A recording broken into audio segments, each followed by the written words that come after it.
Guys, I'm back to do a book review. I did finish this book. It's called Covenant Child, A Story of Promises Kept by Terri Blackstock. And this was a very good book. It's a woman of faith fiction, but it wasn't like that. It wasn't like they talked about God throughout the whole thing in that. I think it was like the first chapter. There was a couple Bible verses in there, but that was really about it. It's about a girl, well, it's about twins, two girls, whose mother died when they were a few weeks old. And then their father ended up getting remarried. And when the girls were 3 years old, he died in a plane crash with his parents. Now, his dad and mom were billionaires, made lots and lots of money. And the son, the father of the twins, didn't want anything to do with the money because he wanted to earn it on his own. He wanted to make his own way. Excuse me. So he told his father to take him out of his will. Well, his father never got around to doing that. So when the three of them died in that plane crash, the grandfather, the father's estate, would have went to the son. Well, the son died the same day, so then it went to his new wife and his kids. Well, the twin girls, their grandmother on the maternal side came into the picture and wanted custody of the girls. And of course they won because the new wife was only around for like a year or something like that, and she wasn't blood related. So the girls had to go live with their maternal grandparents, and the maternal grandparents were trailer trash. They just were very scummy. They just very low life. Were horrible to the girls. They had to share a twin-sized bed and everything. And anytime they cried, they got thrown and locked in the closet. And the only reason that they wanted custody of the girls is because they wanted access to their money. So they ended up taking Amanda, who was the stepmom, to court to get the money. And since it was in the husband's will to give his estate and everything, or all his whatever he had to his wife and kids, Amanda ended up getting a big bulk of everything. And the grandparents got, was it $10 million, I think, something like that. They got $300,000 a year. And they ended up spending it all on gambling. The twins didn't see any of that. And so, you know, the twins grow up in this slum area that the grandparents don't care about them. All they care about is the money. And, you know, anytime the girls give them trouble or anything, you know, they treat them badly. So the girls end up getting into a lot of stuff that they shouldn't. And just all this stuff happens. Well, the whole time Amanda had a restraining order against her that she couldn't see the girls.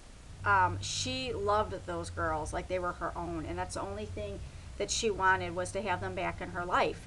And she fought and she fought, and she just couldn't get custody of them. And then when she had that restraining order, she was supposed to stay away. The grandparents, in the meantime, as the twins started getting older, told the twins that Amanda killed their dad and killed their other grandparents, that she put a bomb on the plane. How ridiculous is that? Just to, you know, get them not to like Amanda. And they tried telling them that Amanda was just after their money, because when they turned 18, they said that they were going to get another lawyer and they'd be able to get, you know, all that money, because that money rightfully should have been theirs. And that Amanda just wanted the money in this. So the girls, as they're growing up, don't like Amanda.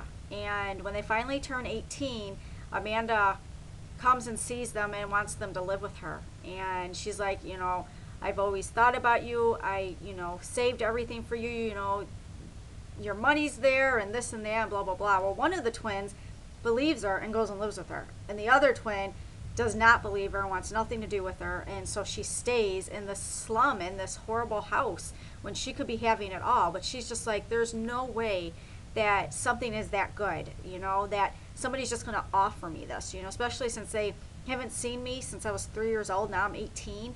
You know, there's another motive. She's thinking she wants the money. So her grandparents convinced her to get a lawyer and to sue Amanda for the rest of that money.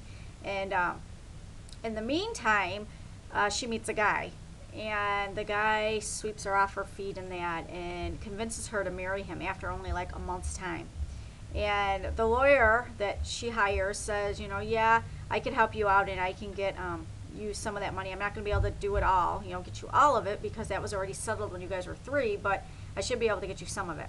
And the guy she ends up marrying, literally the next day after she marries him, he shows his true colors, and he really did want to be with her just because of the money. And it ends badly. And in the end, things turn out, I think, for the better. Definitely for the better. But it's a ride. It's an experience. It's, you know, coming from nothing, and I say nothing because before they were 3, they don't remember, you know, and somebody's offering you just everything that you can imagine for nothing in return. You know, there's always a catch. And you know, that's what I said, one twin went for it and the other twin held back, and you learn a lot. That there doesn't always have to be a catch. There doesn't always have to be something in return when somebody tries to do something nice for you. And I think too many people have lost sight of that now. Too many people, especially when they're doing favors, they expect something in return. You know, not enough people do things out of the kindness of their hearts anymore. And everybody, and especially my father, oh my gosh, when somebody does something nice for you, they're always like, what do they want now? What do they want now? They're only doing this because of, you know, and a lot of people won't accept favors from people either because they don't want to owe them. They don't want to be in debt to people. But this book shows that there are still people out there that do things because they're nice. They do things because they want to do things, not because they expect anything. So this book, I really like this book. I give it 4 out of 5 stars. I think the realistic fiction books to me get more stars than the paranormal. Right now, I mean, I love the paranormal. But right now, I think these just really touch me. And I think I just relate better to them. So, Covenant Child by Terri Blackstock. The next book I'm going to read is Double Identity, I believe it is, by Margaret Haddix. I have such a sucky memory, and I don't have the book by me, and yeah.